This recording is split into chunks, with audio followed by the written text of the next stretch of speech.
Bueno, me han mandado un comentario diciendo dónde están los papiros o los escritos que demuestran que las pirámides fueron hechas por los egipcios. Otros me dicen, ¿cómo van a subir no sé cuántas toneladas de bloques en 2 minutos? ¿Cómo van a hacerlas en 30 años? Es absolutamente imposible. Bien, vamos por partes. Para empezar, hay dos formas de demostrar que las pirámides fueron hechas por los antiguos egipcios. Las demostraciones por evidencias, las demostraciones por descartes. Las demostraciones por evidencias son las que aburren normalmente a los que prefieren pensar en que hubo una civilización súper avanzada en la antigüedad y que los arqueólogos y los historiadores se encargan de mantener oculta o que fueron hechas por alienígenas. Entonces, vamos a dejar de un lado, por el momento, vamos a dejar de lado las demostraciones por evidencias. Vamos a las demostraciones por descartes. Bien, descartamos que fueron los griegos, porque no hay evidencias que demuestren que fueron los griegos quienes las hicieron. Descartamos que fueron los romanos, descartamos que fueron los conquistadores españoles, descartamos que fueron los nubios. Por las mismas razones, descartamos que fueron los alienígenas. Es decir, no hay ninguna evidencia que demuestre que los alienígenas hicieran las pirámides. Es que es muy sencillo. No hay evidencias de que seres de otros planetas vinieran a la Tierra e hicieran las pirámides.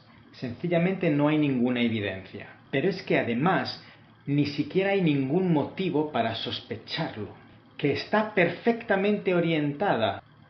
Bueno, eso tampoco es una proeza.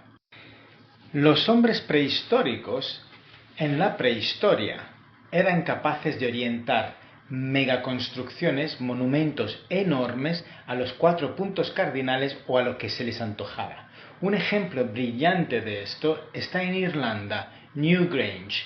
Es un complejo megalítico impresionante. A través de un pasillo larguísimo penetra el hilo de luz del sol en el solsticio de verano. Esto quiere decir que los constructores de Newgrange, hombres primitivos en la prehistoria, fueron capaces de orientar perfectamente una megaconstrucción.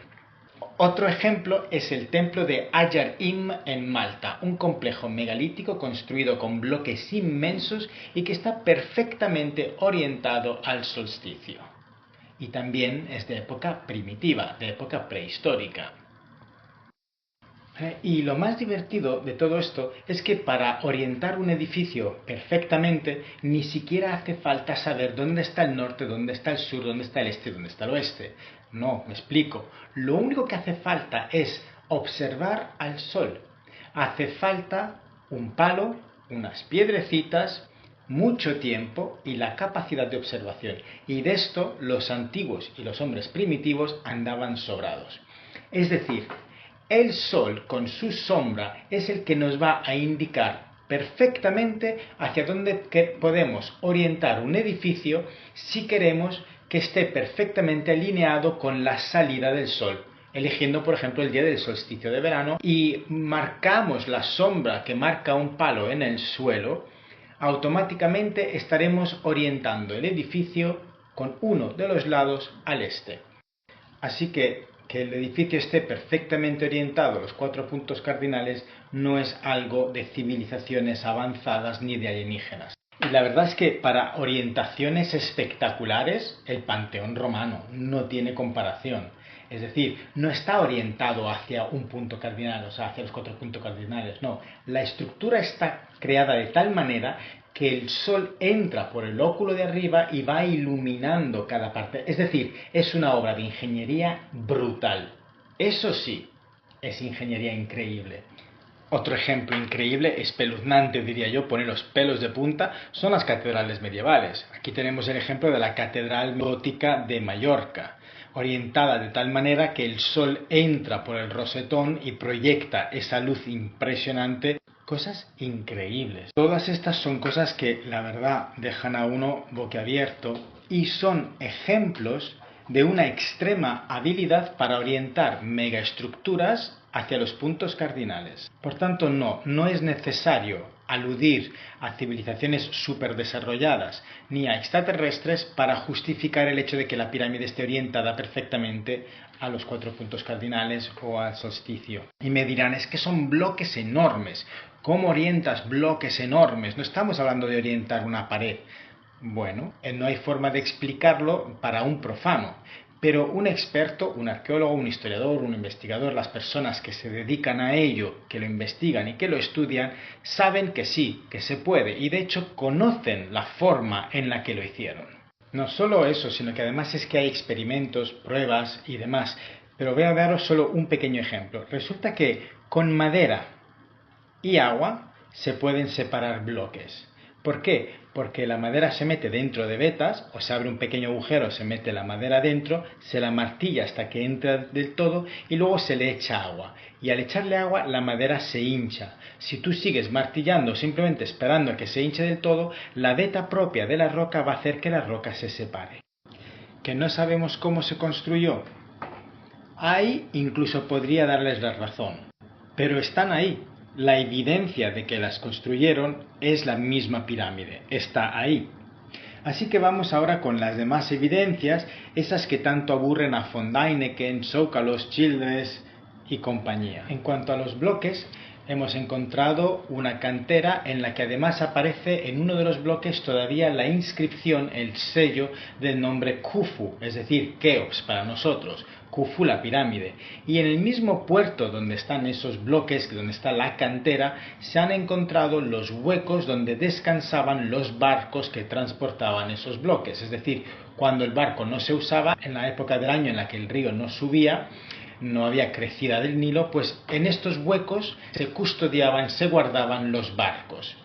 Así que no solo hemos encontrado las canteras, los bloques y donde guardaban los barcos, el garaje por decirlo así, sino que incluso hemos encontrado la marca que indicaba que eran bloques para la pirámide de Khufu o de Keops. De este puerto, que se llama Wadi el Harf, pues de este puerto decía hemos sacado la información que une directamente la cantera con los transportistas, con el camino, el recorrido por el Nilo, con la llegada a la plató donde se levantaba la pirámide. Es decir, es el punto inicial que luego conecta a los demás puntos.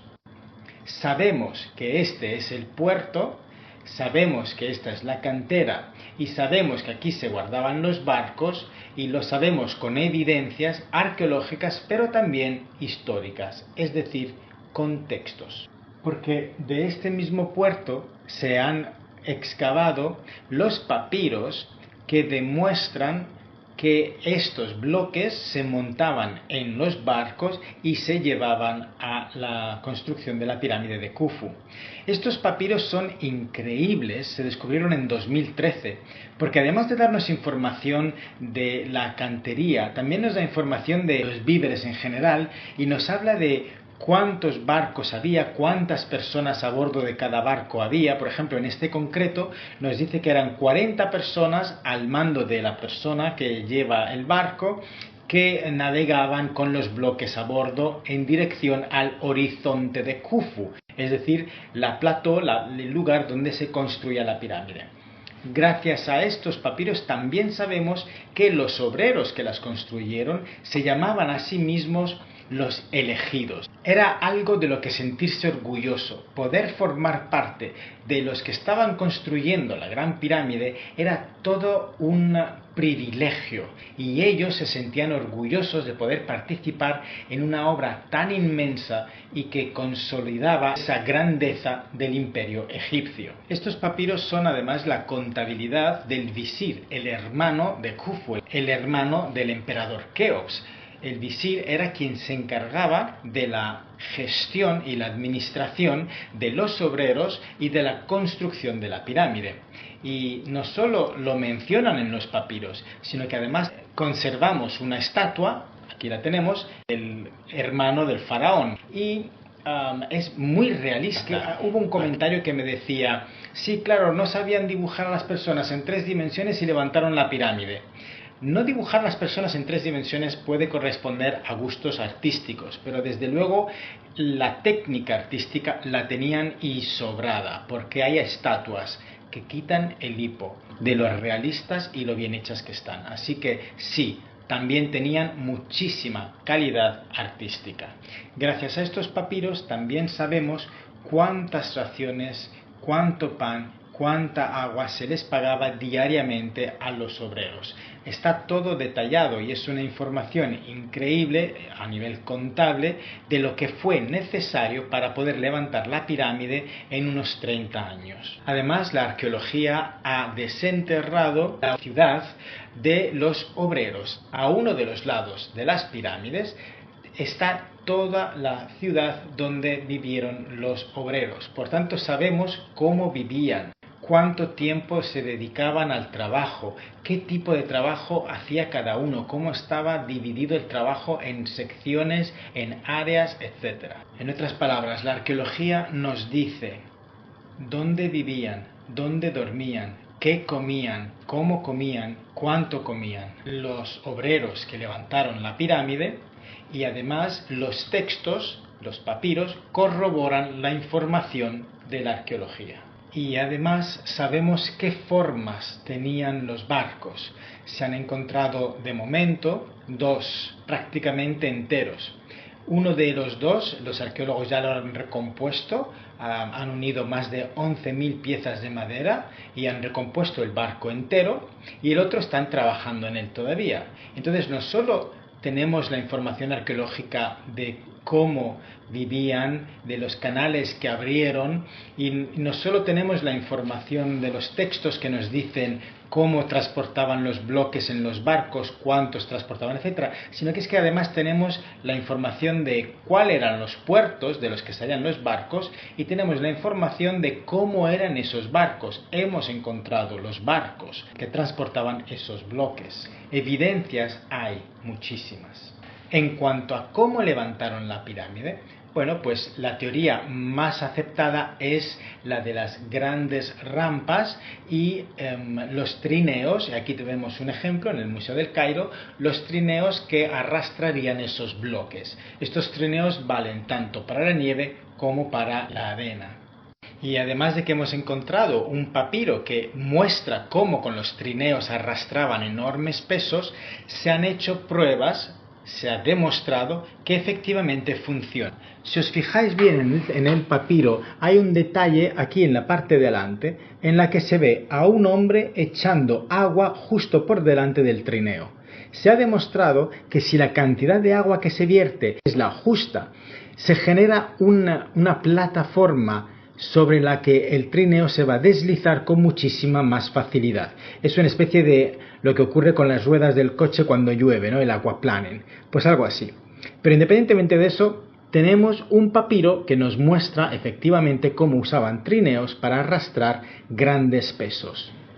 Más evidencias. Sabemos que bajo las calles de El Cairo se encuentran los lagos y los canales artificiales por los cuales entraban las aguas del Nilo durante las crecidas, que permitían a los barcos acercarse hasta el pie de la pirámide con los bloques para la construcción.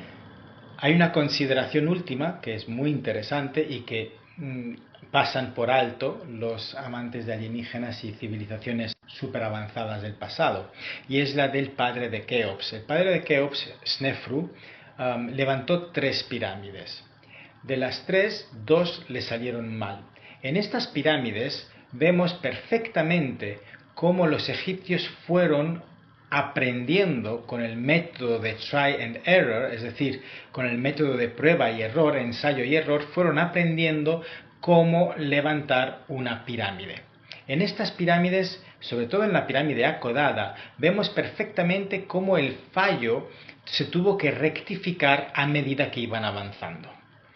Estas pirámides son un ejemplo de que estos edificios fueron construidos por los egipcios y deben ser además conmemorados, deben ser celebrados por haber conseguido estas pedazos de hazañas. Así que incluso si queremos aceptar que no sabemos cómo levantaron las pirámides, sabemos que las levantaron los antiguos egipcios, nuestros antepasados humanos, de hace más de 4000 años, y debemos enorgullecernos por ello.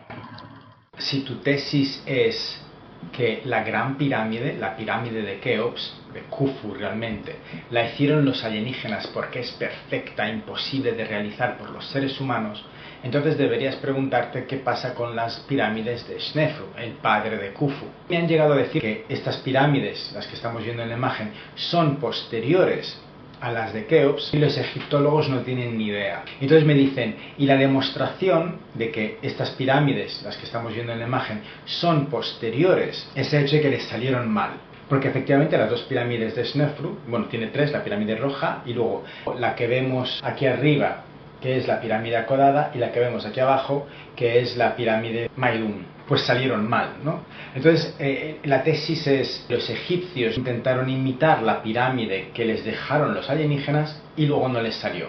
¿Cómo es posible que no sois capaces de entender cómo pudieron mover los bloques para crear la pirámide de Khufu y no tenéis luego ningún problema en decir que los egipcios, sin utilizar metal, sin tener la rueda, llegaron a construir las pirámides de Snefru? Los bloques de la pirámide acodada y los bloques de la pirámide de Maidun son igual de grandes, igual de masivos, igual de pesados que los de la pirámide de Khufu. La diferencia en tamaño entre la pirámide acodada y la pirámide de Khufu no es para tanto. Y si la tesis es otra, es que estas pirámides también fueron hechas por alienígenas como todas las demás pirámides, entonces la pregunta sería, ¿qué les pasó aquí a los alienígenas? ¿Por qué la pirámide acodada cambia de inclinación? ¿Se dieron cuenta tarde de que la primera con la que iniciaron era demasiado inclinada para sostener el peso y los alienígenas no tenían en cuenta ese cálculo? Y en la de Maidun, ¿qué les pasó? Que incluso todavía quedan restos de las rampas que se utilizaron para llevar los bloques hasta arriba. El que no lo ve es porque no quiere ver. Pero hablar de alienígenas cuando nos referimos a la pirámide de Keops es cerrar los ojos a todas las demás pirámides que hay en Egipto. La pregunta no es si se cortó con rayo láser, ni si la hicieron los extraterrestres o los atlántidas. La pregunta es a quién se le ocurrió la brillante idea de que el granito, la diorita o el basalto solo pueden cortarse con maquinaria metálica. Al individuo que se le ocurrió esa idea hay que darle un premio. Creó un bulo que campa a sus anchas y que nadie pone en entredicho.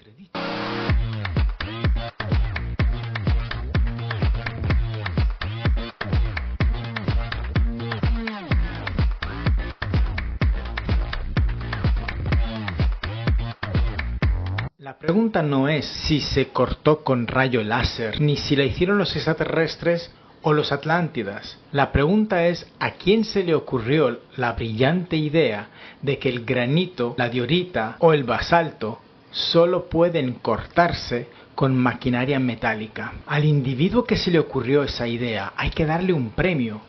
Creó un bulo que campa a sus anchas y que nadie pone en entredicho.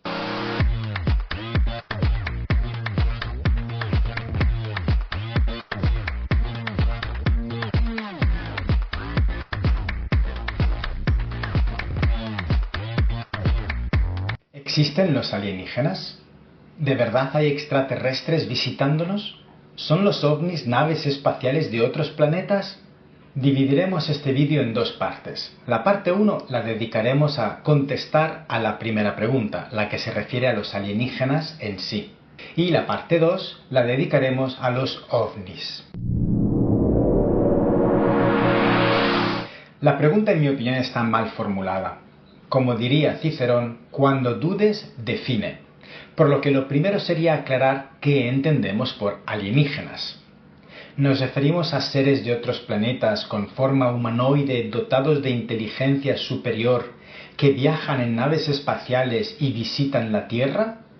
¿O simplemente a la posibilidad de vida extraterrestre en cualquier forma, incluso microbiana? La idea de seres inteligentes en otros planetas es mucho más antigua de lo que cabría esperar.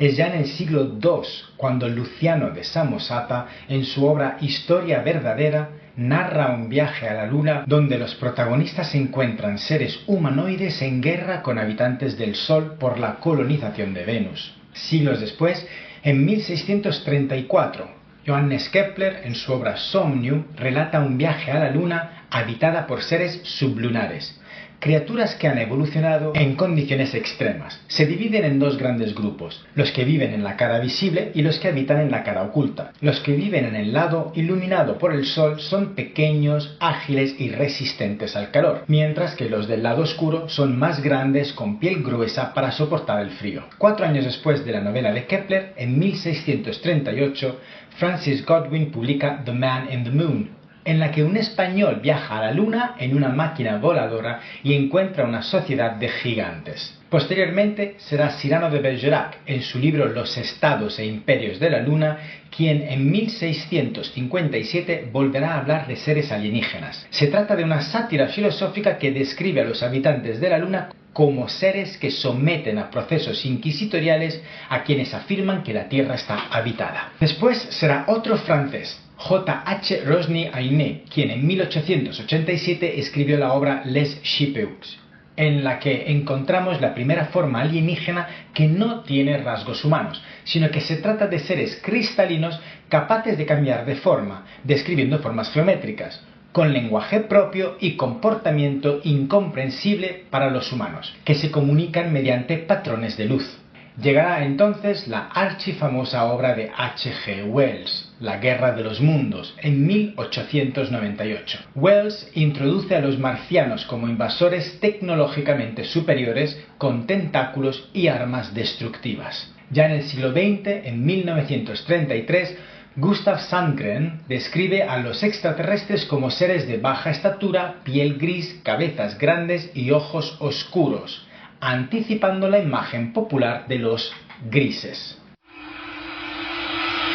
Durante gran parte del siglo XX, los alienígenas eran imaginados de muchas formas diferentes, pero casi siempre con aspectos monstruosos y rasgos grotescos, muchas veces procedentes de Marte, la Luna o Venus. Estas imágenes fueron popularizadas por revistas pulp y seriales de ciencia ficción. Será a partir de los años 80 cuando se consolida la figura oficial del alienígena. Cuerpo delgado y alto, cabeza desproporcionadamente grande, ojos almendrados y negros, piel gris o verde y brillante, ausencia de vello y rasgos faciales mínimos. Esta estandarización coincide con la consolidación de la imagen del Grey Alien en cine y televisión, con películas como Encuentros en la tercera fase de 1977 o Communion de 1989. ¿Tiene sentido pensar que esta imagen es una proyección cultural de la evolución darwiniana? Sí. Desde mediados del siglo XX, especialmente tras el auge del darwinismo y su divulgación en la cultura popular, se desarrolló la idea del humano del futuro, Post-Human Evolution. Según esta hipótesis, el cerebro seguiría creciendo, produciendo un cráneo más grande. El cuerpo perdería rasgos considerados innecesarios, por lo que sería sin vello, sin orejas externas prominentes, sin puente nasal. La boca se reduciría debido a una alimentación no masticada y a la menos comunicación oral. La piel se volvería uniforme, sin pigmentación ni imperfecciones, proporcionándole un aspecto liso y pálido o grisáceo. El cuerpo se volvería más frágil, adaptado a un entorno tecnológico y sin esfuerzo físico, por lo que presentaría extremidades delgadas y un aspecto casi andrógino. Esta idea aparece, por ejemplo, en 1930 en la obra de Olaf Stapledon, Last and First Man, donde se describe la evolución de la humanidad hacia formas cada vez más cerebrales y etéreas. Como explica Pascal Boyer en Religion Explained, el ser humano tiende a aplicar esquemas conocidos a lo desconocido. La idea de que un ser humano más avanzado debe tener más cabeza, menos cuerpo, menos necesidad de comunicación verbal, ausencia de pelo y órganos prescindibles es coherente con una extrapolación de nuestra propia evolución. La hipótesis tiene fundamento psicológico y antropológico. Imaginamos lo desconocido a partir de lo que conocemos, Como dice Steven Pinker, la evolución no tiene una dirección predeterminada, pero la mente humana sí, y tiende a buscar patrones teleológicos. Pinker explica que nuestras expectativas de inteligencia avanzada suelen estar ligadas a la expansión cerebral y a la gracilidad física. Menos fuerza bruta, más cerebro. Pero el ser humano ya ha pasado por esto antes. Pensemos en la figura del demonio. Hasta llegar a la figura que más se pinta a finales de la Edad Media y se convierte en el símbolo del mal en la Edad moderna y contemporánea, el demonio ha pasado por una enorme transformación. El imaginario colectivo lo representaba de formas muy distintas. En los primeros siglos del cristianismo, el demonio era representado como un ángel caído, manteniendo su belleza original, pero con un aire de tristeza o desafío. Esta imagen enfatizaba su origen celestial y su rebelión contra Dios. La representación grotesca y aterradora del demonio comenzó a consolidarse en la Edad Media cuando la Iglesia utilizó el arte como un medio para infundir miedo. Tertuliano, un teólogo del siglo III, describe al diablo como el mono de Dios, una imitación grotesca de la divinidad. Esta idea influyó en los artistas medievales, quienes lo representaban con rasgos exagerados para contrastarlo con la imagen de Cristo. Con la llegada de los musulmanes a la península ibérica en el siglo VIII, la imagen del demonio empieza a copiar características de la monstruosidad con la que se representa en el Corán. Y ya en el siglo XII, las representaciones del juicio final mostraban a Satanás y los ángeles caídos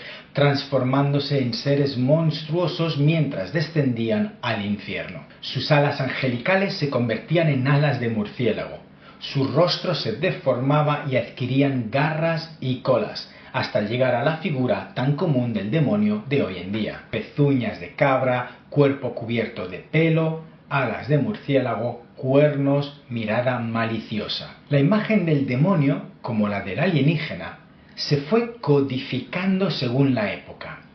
Sus temores, su moral y sus límites culturales le dieron forma. Sabemos que la mente humana tiende a antropomorfizar lo desconocido, aplicando categorías conocidas a lo que no comprende, incluso al concebir inteligencias no humanas. Así, la imagen del alien como humanoide superior es, en cierto modo, un reflejo evolucionista secular del ángel cristiano, y lo opuesto al demonio, una figura sin imperfecciones físicas, superior en intelecto y ajena a las pasiones terrenales. Es decir, un reflejo de la culminación del proceso evolutivo imaginado por nosotros mismos. Carl Sagan y Stephen Hawking mencionaron que si existiera vida inteligente extraterrestre, no tendría por qué parecerse en absoluto a los humanos, y que la imagen del gris no responde a la lógica biológica universal. Por otro lado, Neil deGrasse Tyson ha hablado en varias ocasiones sobre la posibilidad de vida extraterrestre. Uno de sus planteamientos más llamativos es la idea de que los humanos podrían ser parte de una simulación alienígena.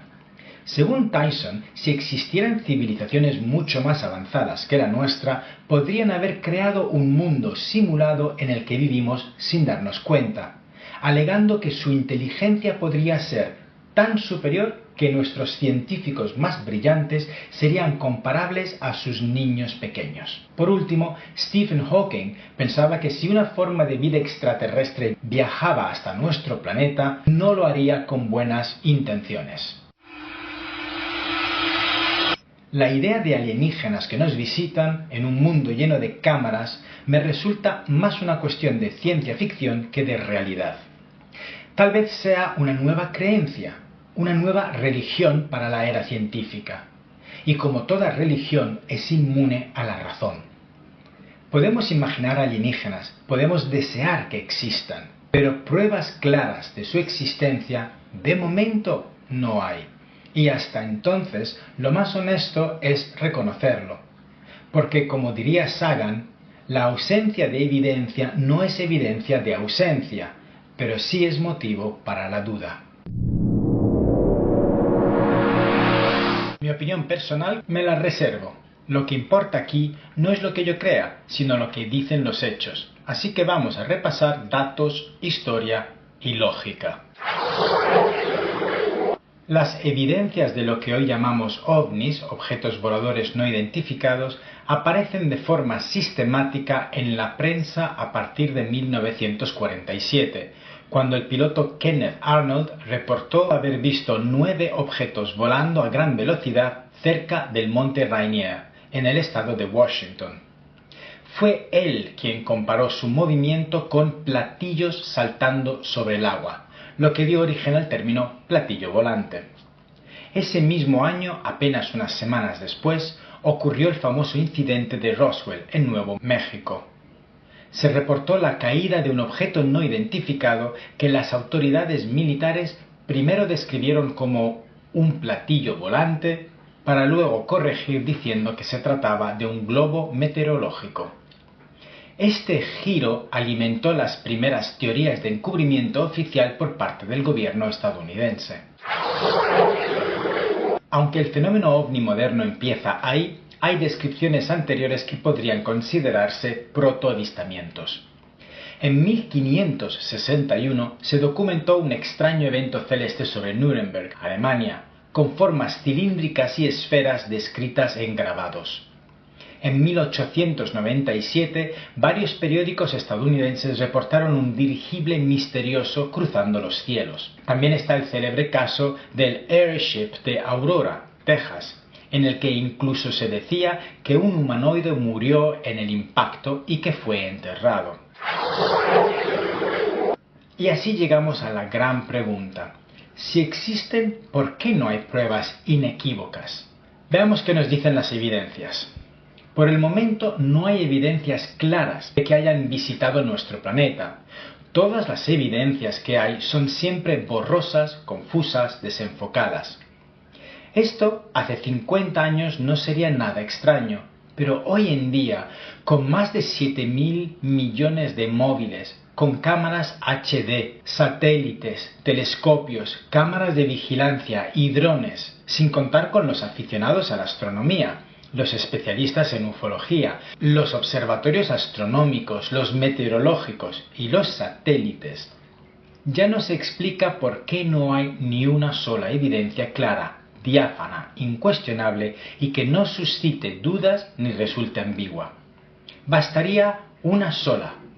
Piénsenlo, solo una foto o un vídeo que mostrara una imagen nítida, irrefutable, sería suficiente para demostrar que los alienígenas y los ovnis existen y nos visitan. Una bastaría. Una sola prueba clara sería suficiente, una imagen nítida, no ambigua, que no dé lugar a dudas, por supuesto. Pero no la hay. Todas son confusas, pixeladas, dudosas. Como decía Carl Sagan, afirmaciones extraordinarias requieren pruebas extraordinarias. Un estudio independiente de la NASA concluyó que no hay evidencia que indique que los fenómenos aéreos no identificados, los UAPs, por sus siglas en inglés, sean de origen extraterrestre. El informe destaca la necesidad de datos de mayor calidad y mejor calibración para avanzar en la comprensión de estos fenómenos. Un informe exhaustivo del Pentágono, de la Oficina de Resolución de Anomalías en Todos los Dominios, la AARO, analizó avistamientos de ovnis desde 1945 y concluyó que la mayoría de ellos eran malinterpretaciones de objetos o fenómenos comunes. No se encontró evidencia de visitas extraterrestres ni de tecnología alienígena. Algunos se empeñan en creer que la NASA o el Pentágono están ocultando la verdad. Es cierto que en años recientes el Departamento de Defensa de Estados Unidos ha desclasificado vídeos que muestran fenómenos aéreos no identificados. En 2020 y en 2021 la UAP Task Force reconoció que hay objetos que no pueden explicar, pero también dijeron claramente que no hay evidencia de que se trate de tecnología extraterrestre. Además, como explican expertos como Mick West, muchas de estas imágenes tienen explicaciones ópticas o tecnológicas, parallax, aberración, etc. La falta de transparencia no implica automáticamente la existencia de alienígenas. A veces lo que se oculta es simplemente tecnología militar experimental. Y el simplemente entre comillas. Piensen que el Blackbird, antes de ser reemplazado por los satélites espía y los aviones de la siguiente generación, es un avión que nos parece totalmente futurista hoy en día, pero que se diseñó en los años 60 del siglo pasado. Y ese avión no se dio a conocer al público hasta los años 80. De hecho, mientras grababa este vídeo, me llegó la noticia de que China mostraba públicamente su nuevo avión de combate, el J-36. Un prototipo de avión de combate de sexta generación que presenta un diseño sin cola y una configuración de ala en delta doble, lo que mejora su capacidad furtiva al reducir la firma de radar. Además, cuenta con 3 motores, lo que le proporciona mayor empuje y autonomía para misiones de largo alcance. Los aviones militares hoy en día ya no son los que hemos concebido toda la vida, de vuelo recto. Los aviones militares hoy en día pueden ponerse en posición perpendicular al suelo y pueden incluso quedarse quietos, cosas que hacían antes solo los helicópteros. En definitiva, ¿realmente nos visitan los alienígenas? Sigue siendo una duda razonable, pero al fin y al cabo una duda. Sigue perteneciendo al mundo de las especulaciones. Cuando vi este vídeo me quedé sorprendido y me intrigó desde el principio. En el vídeo se comparte el descubrimiento de que las sombras de las 3 pirámides subsidiarias de la Gran Pirámide de Keops, o Khufu, se proyectan sobre su fachada este al amanecer, y lo hacen de tal manera que servirían para mostrar cuándo se está en cada una de las estaciones. Así, a modo de calendario solar, diríamos, en el solsticio de invierno solo se proyectaría una sombra, en el de verano las 3, y en los equinoccios solo 2 de las pirámides subsidiarias. Esto me fascinó. Lo que pasa es que, a pesar de que quien presenta el vídeo no es una persona de la que uno pueda dudar en absoluto de su calidad como divulgador científico, estoy tan acostumbrado a que se le atribuyan prodigios de todo tipo a las pirámides de Giza que no pude confiar al 100% directamente. Por eso decidí llevar a cabo un experimento a escala. Un poco cutre, pero sirve para la ocasión. Empecé por trazar el plano del complejo de Keops sobre un papel, respetando las dimensiones reales de las pirámides y su relación geométrica con el amanecer en los equinoccios y solsticios. Esto no es nada difícil hoy en día, puesto que se puede descargar de internet sin problema. Yo elegí un plano que representaba las pirámides subsidiarias con una base de 30 milímetros la primera y 33 milímetros las otras 2, para que me fuera fácil de manejar. En la maqueta proporcional representé la fachada este de la Gran Pirámide con su inclinación exacta de 51 grados, asegurándome de que la escala fuera precisa.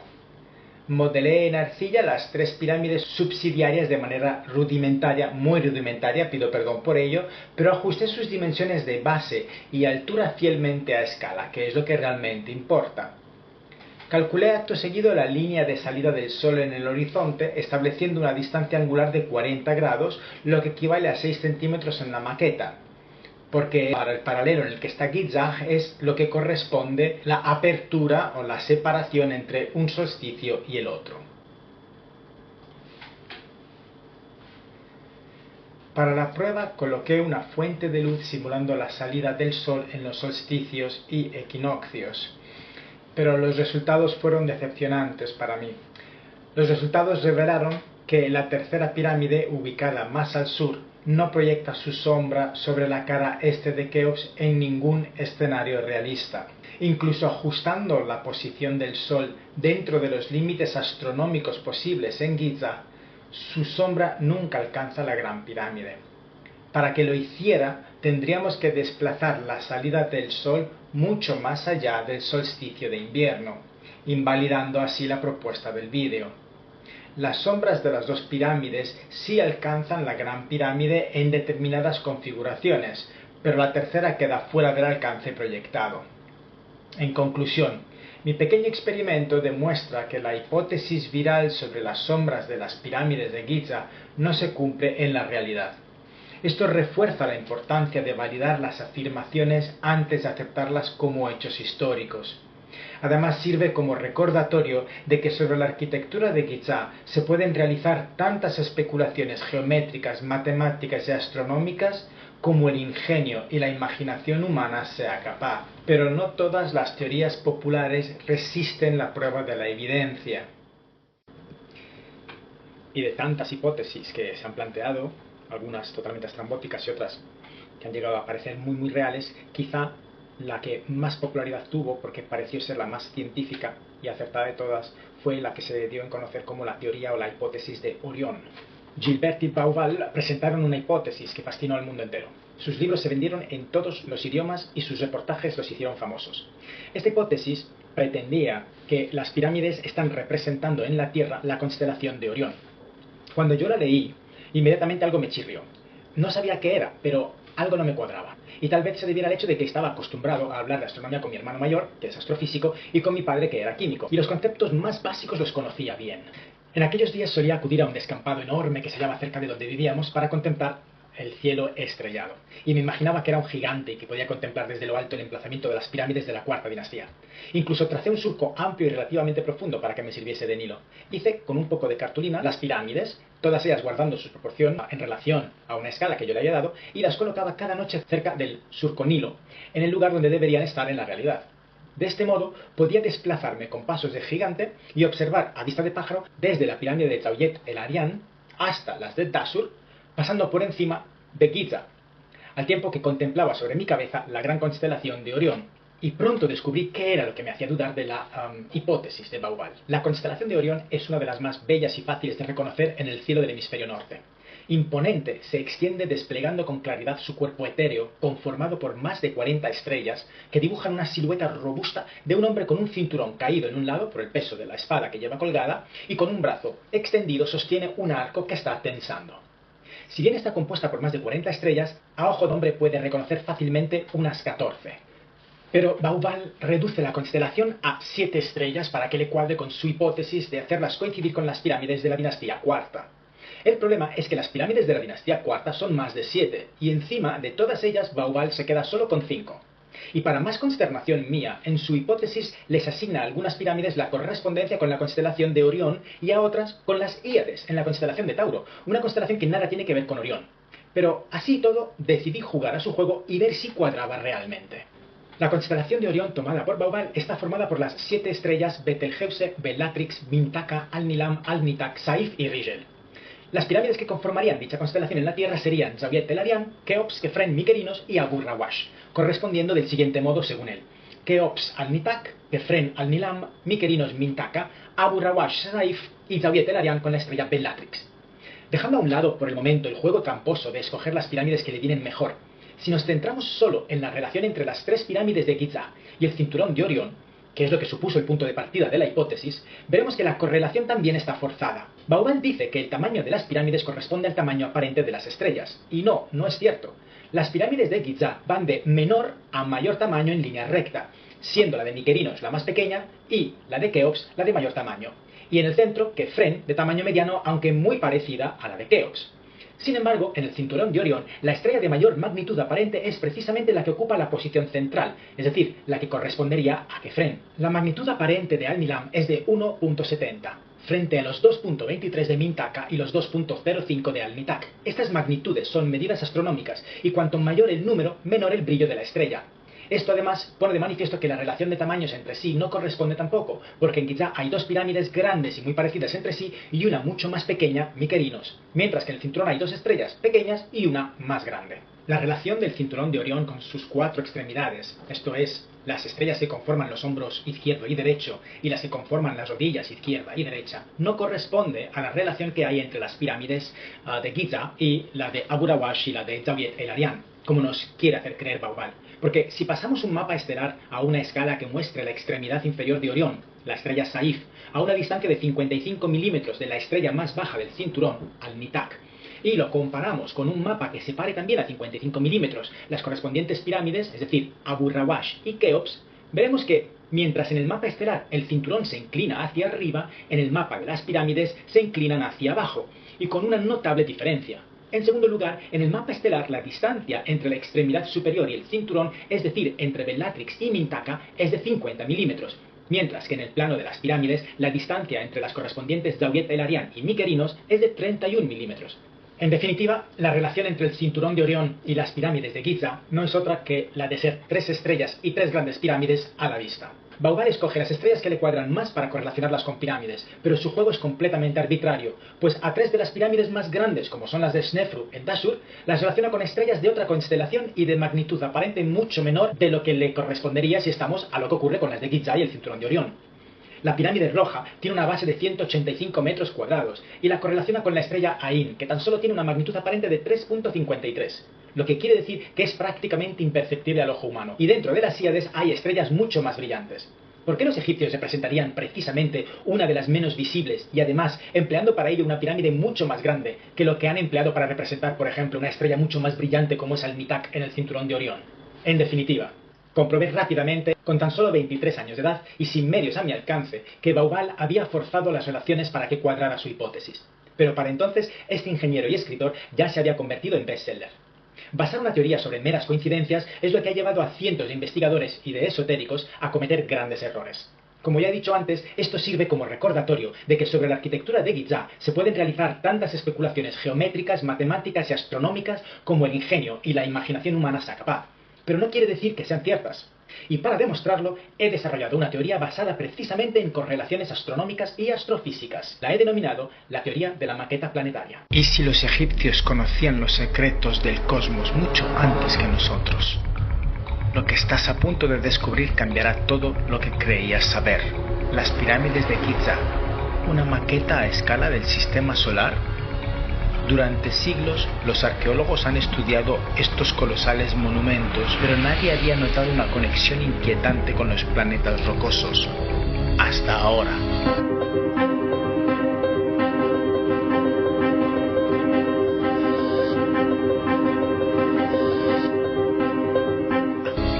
Las pruebas son irrefutables. Mercurio, Venus y la Tierra. 3 planetas cuya relación matemática y proporción coincide exactamente con la disposición de Keops, Kefren y Miquerinos. Los 3 primeros planetas del sistema solar son Mercurio, Venus y la Tierra. Sus tamaños van de menor a mayor, siendo el radio de la Tierra de 6.378 kilómetros, el radio de Venus de 6.051 kilómetros y el radio de Mercurio de 2.442 kilómetros. Siendo la Tierra el mayor planeta de los 3, podemos decir que Venus es 0,9 veces el tamaño de la Tierra y Mercurio es 0,4 veces este tamaño. Expresado de modo matemático quedaría así.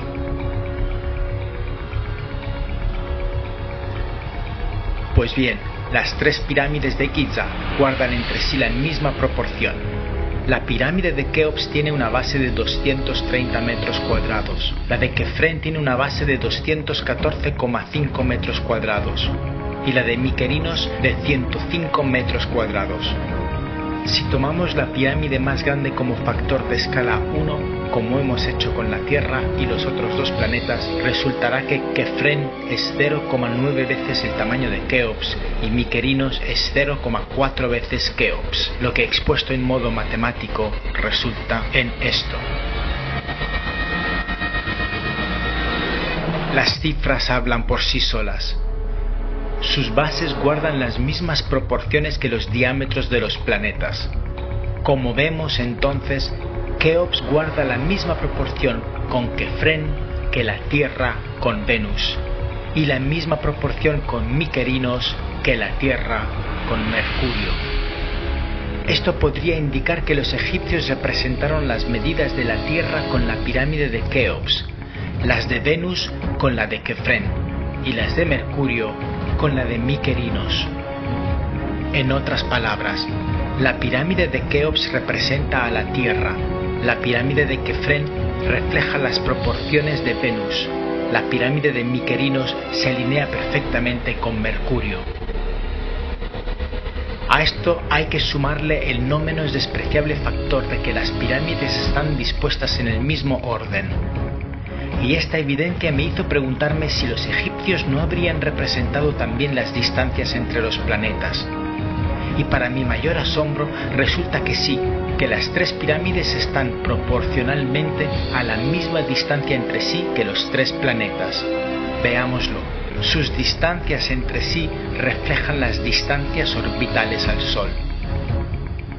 Si trazamos un punto arbitrario en el desierto, lo llamaremos P, y medimos las posiciones de las pirámides, obtenemos algo inexplicable.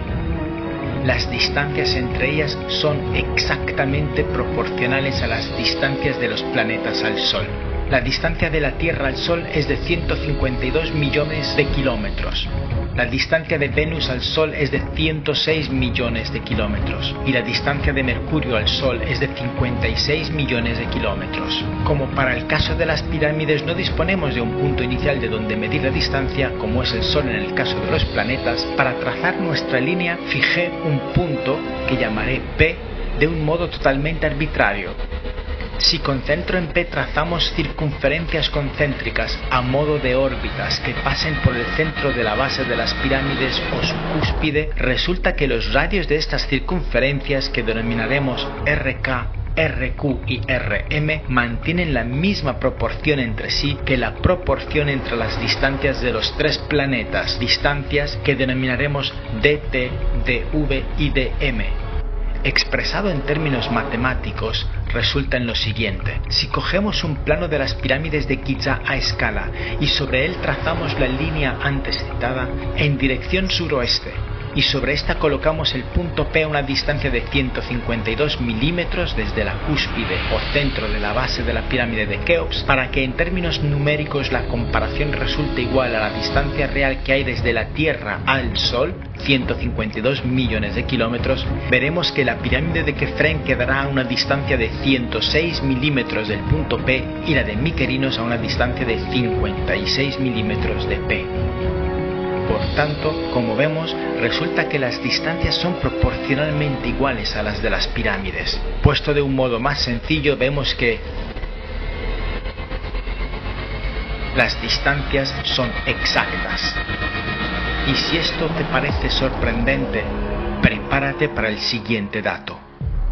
Resulta que los egipcios también representaron las masas de cada planeta, reproduciéndola en las pirámides correspondientes. Así, vemos que la pirámide de Keops tiene una masa de 6,18 millones de toneladas, Kefren de 5,28 millones de toneladas y Mykerinos tiene una masa de 0,57 millones de toneladas. Esto quiere decir que tomando otra vez la pirámide de Keops por ser la mayor como punto de comparación, Kefren es 0,8 veces Keops en tonelaje y Mykerinos es 0,09 veces Keops en tonelaje.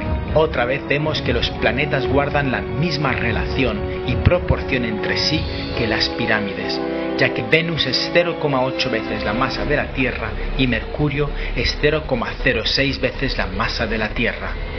Vemos pues que la masa de la Tierra viene representada por la masa de la pirámide de Keops, la masa de Venus viene representada por la de Kefren y la de Mercurio por la de Mykerinos. Las masas de las pirámides reproducen las masas de los planetas. Keops, Kefren y Mykerinos tienen la misma relación de masa entre sí que la Tierra, Venus y Mercurio. ¿Casualidad? ¿O conocimiento oculto que la historia ha ignorado? ¿Qué sabían los egipcios sobre el sistema solar? ¿Quién les transmitió este conocimiento? ¿Y qué más podrían haber dejado oculto en sus construcciones? Lo que hemos descubierto aquí desafía todo lo que nos han enseñado. La historia oficial puede estar equivocada. Te he mostrado un análisis sorprendente basado en números reales y proporciones exactas. Pero aquí está la verdad. Nada de esto prueba que los egipcios tuvieran conocimientos avanzados sobre el sistema solar. ¿Cómo es posible? Porque cuando buscamos patrones, nuestra mente juega un papel fundamental. Los seres humanos estamos programados para encontrar conexiones donde en realidad no las hay. Sí, las cifras son correctas, pero no, las proporciones no coinciden o no lo hacen necesariamente. Por ejemplo, para las distancias de los planetas, las medidas que uso no son mentira, son las cifras reales. La mentira está en el hecho de que los planetas en sus órbitas excéntricas no están siempre a la misma distancia. Además, escogí la distancia que las pirámides guardan entre sí desde cúspide a cúspide, pero no de lado a lado. Es un truco hábil que resulta convincente porque propone datos reales, aunque la propuesta sea falsa. De hecho, con suficientes números y creatividad podemos hacer que casi cualquier conjunto de estructuras encaje en una teoría sorprendente. Si quisiéramos, podríamos encontrar patrones entre los rascacielos de Nueva York y los átomos de un cristal de hielo. Este experimento demuestra lo fácil que es fabricar una historia aparentemente irrefutable. Para este mockumentary he utilizado las estrategias propias de los reportajes sensacionalistas de alienígenas y civilizaciones superdesarrolladas del pasado. Estos programas sensacionalistas suelen utilizar estrategias lingüísticas y psicológicas diseñadas para captar la atención, mantener el interés y reforzar la sensación de credibilidad, aunque los argumentos sean más especulativos que científicos. Entre sus tácticas es común ver 1. Repetición de frases clave. Frases impactantes y llamativas como «Esto podría cambiar la historia tal y como la conocemos. Los expertos no pueden explicarlo, pero aquí está la prueba. ¿Es posible que nos hayan estado engañando todo este tiempo? Lo que la ciencia no quiere que sepas». Un descubrimiento que desafía toda lógica. 2. Uso de términos misteriosos o impactantes. Expresiones como prueba irrefutable, descubrimiento que lo cambia todo o lo que la ciencia no quiere que sepas generan curiosidad y emoción. Uso de términos científicos para dar credibilidad. Los estudios demuestran que, según cálculos precisos, esto es irrefutable. La evidencia sugiere que estamos ante un hallazgo sin precedentes. Los análisis detallados han comprobado que. 3. Interrogación retórica. Preguntas como ¿y si todo lo que sabemos fuera una mentira? Preguntas retóricas para sembrar duda. ¿Podría esto ser la clave para entender nuestro pasado oculto? ¿Es posible que las civilizaciones antiguas tuvieran conocimientos que aún hoy no comprendemos? ¿Por qué nadie habla de esto? 4. Apelación a la autoridad. Se presentan testimonios de expertos cuya credibilidad puede ser discutible, pero que aportan una apariencia de legitimidad. 5. Narrativa envolvente. La historia se cuenta de forma intrigante y con un ritmo que mantiene la atención constante, como en un thriller. Todo esto es parecido a técnicas de marketing, publicidad y propaganda, porque busca generar un impacto emocional antes que una reflexión racional. La clave está en que nuestro cerebro tiende a recordar mejor lo que nos genera emoción más que lo que nos exige análisis crítico. En el caso de la teoría de la maqueta planetaria hay que empezar por decir que el primer error sería el de llamarla teoría en lugar de hipótesis. Pero teoría vende más. En segundo lugar, la hipótesis es falsa porque simplemente lo que hago es falsear, sin mentir, los números que uso. Es decir, decido escoger los números que me sirven para mi propuesta y desecho los que no me sirven. De este modo, todo cuadra de manera que lo hace parecer realista y sensacional. Por eso, programas como estos pueden ser entretenidos, pero siempre es bueno verlos con una dosis de escepticismo.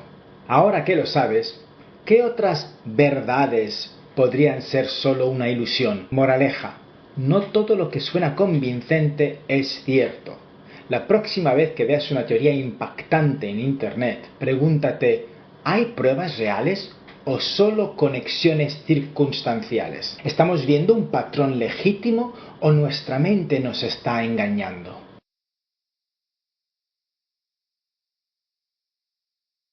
El vídeo que publiqué sobre la hipótesis viral de que las 3 pirámides subsidiarias junto a la gran pirámide de Keops proyectarían sus sombras sobre su cara este al amanecer funcionando como una especie de calendario solar, me respondió un seguidor que va por el nombre de @dawkiniano y comentó con respeto y buen criterio que una app como Shade Map la utilizó y él veía 2 sombras el 22 de septiembre y 3 el 21 de diciembre, añadiendo que tocan poco, pero es que hoy día tienen la mitad de altura. Me pareció un excelente apunte. Además, en mi experimento inicial utilicé una maqueta con luz de una linterna con lupa, y otro seguidor, con el nombre de @bico, sugirió una duda importante. ¿Y si la linterna no generaba luz paralela como la del Sol? Esa diferencia podría alterar completamente las proyecciones de las sombras. Y como no me interesa tener razón, sino acercarme lo máximo posible a los hechos, decidí seguir investigando. Así que decidí realizar un nuevo experimento casero, esta vez reajustando las medidas de las pirámides subsidiarias a la altura real o más parecida a la real, porque no me interesaba exagerar como hice en el primer experimento. Y además, esta vez usando una fuente de luz diferente y lo más colimada posible para acercarme más a la obtención de rayos paralelos como los del Sol, simulando condiciones más fieles. Y el truco casero que usé para simular luz solar paralela fue el de colocar un foco de luz LED sin lámpara a una distancia de 3 metros y puse un cartoncito negro con un pequeño orificio de 1 milímetro delante de la luz. Eso redujo el haz de luz e hizo que los rayos que pasaban fueran lo más paralelos posible. Y este fue el resultado. Bueno, la calidad no es muy buena, obviamente, porque había muy poca luz. Esto es con la luz poco colimada, por decirlo así, pero se ve perfectamente como en el equinoccio hay una sola sombra proyectada sobre el lado este de la pirámide de Keops, y luego a medida que nos vamos desplazando hacia el solsticio de invierno, ahí la luz es muy fuerte también, pero bueno, vemos 2 proyecciones de sombras, no 3. Aquí volvemos al equinoccio y ahora tiramos hacia el solsticio de verano, en el que aparece una y un poquito. Y ahora vamos a ver cómo consigo colimar la luz aún más. Es muy tenue lo que se va a ver, pero es suficiente como para verlo. Ahí lo vemos. Vemos solo 2 sombras proyectadas y esto es el solsticio de invierno. Ahora nos movemos hacia el equinoccio, en el que vamos a ver solo una sombra. Y ese es el resultado.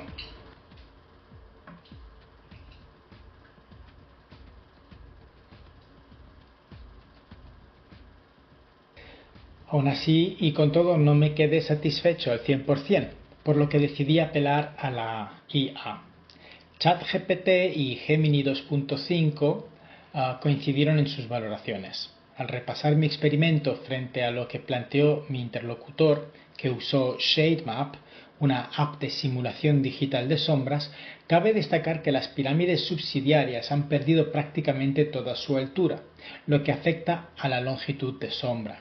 Pero en mi primera maqueta les di el doble de la altura original y aún así no se proyectaban. Y en esta segunda simulación les he dado la altura más realista posible y parecida a las originales. Por tanto, si con más altura aún no proyectaba sombra, menos lo harán con la altura real. Por último, decidí probar con cálculos sobre el papel y para eso también recurrí a la inteligencia artificial, en este caso a Gemini 2.5, y sus resultados me fueron favorables. Como vemos, una vez que le di todos los datos que me pedía, las dimensiones de la pirámide, las distancias, las alturas, el momento del día, del año que quería, etc., la conclusión pues es efectivamente la tercera sombra nunca llegaría a proyectarse sobre el lado este de la pirámide de Keops. Por supuesto, estoy dispuesto a que mis resultados se pongan a prueba o sean refutados por mejores datos o métodos. Gracias a los usuarios que comentaron, de verdad les estoy muy agradecido, sus aportes me llevaron a investigar aún más. Sigo abierto a correcciones, datos y nuevas pruebas. Porque lo apasionante de la historia y la ciencia es que no se trata de creer, sino de verificar.